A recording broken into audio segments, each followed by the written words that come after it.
जय श्री कृष्ण।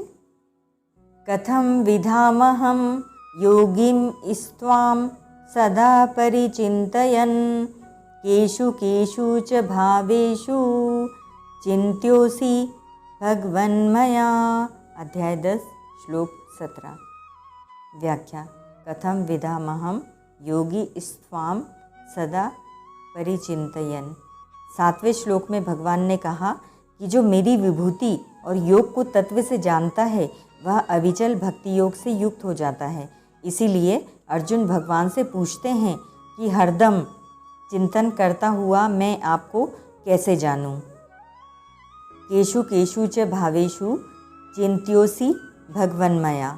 8वें अध्याय के 14वें श्लोक में भगवान ने कहा है कि जो अनन्य चित्त होकर नित्य निरंतर मेरा स्मरण करता है उस योगी को मैं सुलभता से प्राप्त हो जाता हूँ। फिर 9वें अध्याय के 22वें श्लोक में कहा कि जो अनन्य भक्त निरंतर मेरा चिंतन करते रहते हैं उनका योगक्षेम मैं वहन करता हूँ।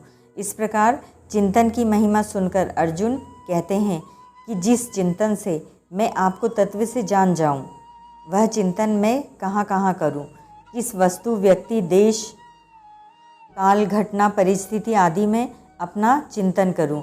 यह चिंतन करना साधन है और भगवान को तत्व से जानना साध्य है। यहाँ अर्जुन ने जो तो पूछा है कि मैं कहाँ कहाँ किस किस वस्तु व्यक्ति स्थान आदि में आपका चिंतन करूं, पर भगवान ने आगे उत्तर यह दिया है कि जहाँ जहाँ भी तू चिंतन करता है वहाँ वहाँ ही तू मेरे को समझ। तात्पर्य यह है कि मैं तो सब वस्तु व्यक्ति देश काल आदि में परिपूर्ण हूँ।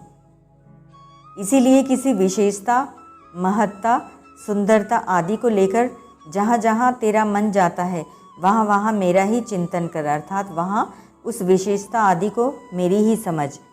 कारण कि संसार की विशेषता को मानने से संसार का चिंतन होगा, पर मेरी विशेषता को मानने से मेरा ही चिंतन होगा।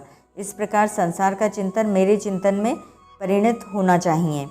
परिशिष्ट भाव। अर्जुन के प्रश्न का तात्पर्य है कि हे भगवान, आप किन किन रूपों में प्रकट हुए हैं जिन रूपों में मैं आपका चिंतन कर सकूं। अर्जुन ने यह प्रश्न सुगमतापूर्वक भगवत प्राप्ति के उद्देश्य से किया है। अर्जुन साधक मात्र के प्रतिनिधि हैं, अतः उनका प्रश्न साधकों के लिए है। अर्जुन भगवान श्री कृष्ण को तो जानते थे पर उनके समग्र रूप को नहीं जानते थे। उनमें भगवान के समग्र रूप को जानने की जिज्ञासा थी। इसीलिए वे पूछते हैं कि मैं आपके समग्र रूप को कैसे जानूं, किन रूपों में मैं आपका चिंतन करूं। इससे सिद्ध होता है कि विभूतियां गौण नहीं है, प्रत्युत भगवत प्राप्ति का माध्यम होने से मुख्य हैं। विभूति रूप से साक्षात भगवान ही हैं। जब तक मनुष्य भगवान को नहीं जानता तब तक उसमें गौण अथवा मुख्य की भावना नहीं रहती है। भगवान को जानने पर गौण अथवा मुख्य की भावना नहीं रहती, क्योंकि भगवान के सिवाय कुछ है ही नहीं। फिर उसमें क्या गौण और क्या मुख्य। तात्पर्य है कि गौण अथवा मुख्य साधक की दृष्टि में है, भगवान और सिद्ध की दृष्टि में नहीं। ओम तत्सत।